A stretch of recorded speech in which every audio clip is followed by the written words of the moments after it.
গত ৬ মার্চ জরুরি মন্ত্রিসভার বৈঠক ডাকেন যুক্তরাষ্ট্র প্রেসিডেন্ট ডোনাল্ড ট্রাম্প। মূলত ওই বৈঠকের আলোচনার কেন্দ্রবিন্দু ছিল ট্রাম্পের ঘনিষ্ঠ সহযোগী ও ধনকুবের ইলন মাস্ক। বৈঠকে আলোচনা হয় ফেডারেল সরকারের আকার কমানো, ব্যয় সংকোচন এবং সরকারি খরচ কমানোর বিষয় নিয়ে। তবে এই বৈঠক শান্তভাবে শেষ হয়নি, বরং উত্তপ্ত বাক্য বিনিময়ে জমে ওঠে পুরো পরিবেশ।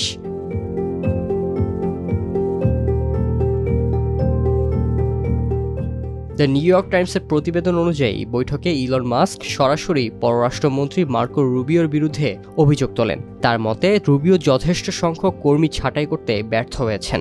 নিউ ইয়র্ক টাইমসের রিপোর্ট বলছে, মাস্ক রুবিওকে কটাক্ষ করে বলেন যে তিনি টেলিভিশনেই ভালো, কিন্তু প্রশাসনিক দায়িত্ব পালনে খুব বেশি কার্যকর নন। এতেই শেষ নয়, মাস্কের নেতৃত্বাধীন ডিপার্টমেন্ট অফ গভর্নমেন্ট এফিসিয়েন্সি ইতোমধ্যে জনবল সংকটে ভোগা ফেডারেল এভিয়েশন অ্যাডমিনিস্ট্রেশনের কর্মী ছাঁটাই করতে চেয়েছিল।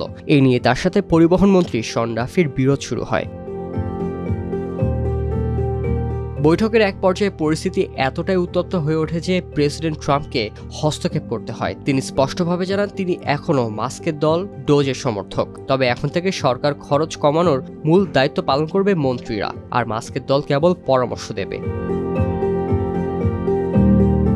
ট্রাম্প এই বৈঠকের পরপরই ট্রুথ সোশ্যালে এক পোস্টে বলেন, সরকারি ব্যয় কমানো একটি গুরুত্বপূর্ণ বিষয়, তবে ছাঁটাইয়ের ক্ষেত্রে সতর্ক হতে হবে। মন্ত্রীরা যখন তাদের অধীনস্থদের ভালোভাবে জানবেন, তখন বুঝতে পারবেন কাকে রাখবেন আর কাকে বাদ দেবেন। ছাঁটাইয়ের ক্ষেত্রে গায়ের জোরে কিছু করা যাবে না।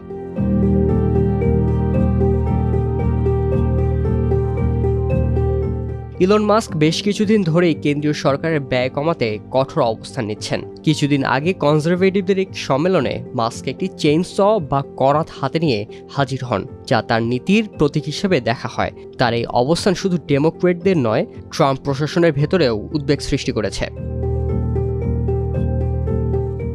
এখানে শেষ নয়, মাস্কের নেতৃত্বাধীন বিভাগ সরকারি কর্মীদের ইমেল পাঠিয়ে স্বেচ্ছায় চাকরি ছাড়ার অনুরোধ জানাচ্ছে, যেখানে বলা হয়েছে যারা চাকরি ছাড়তে রাজি হবেন তারা কয়েক মাসে বেতন আগেই পেয়ে যাবেন।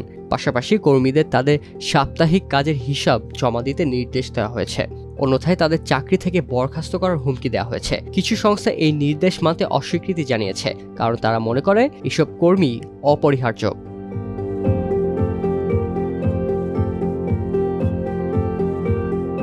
ট্রাম্প প্রশাসনের মন্ত্রিসভায় মাস্কের এই হস্তক্ষেপ নিয়ে ওয়াশিংটনে বেশ কিছুদিন ধরেই আলোচনা চলছে। ট্রাম্প ও মাস্কের সম্পর্ক এখনো পর্যন্ত বেশ ভালোই রয়েছে। একজন যুক্তরাষ্ট্রের সবচেয়ে প্রভাবশালী রাজনীতিবিদ, আর অন্যজন বিশ্বের অন্যতম ধনী ব্যক্তি। তবে সাম্প্রতিক ঘটনাগুলো দেখে অনেকেই বলছেন এই সম্পর্কের মধ্যে ফাটল ধরতে শুরু করেছে।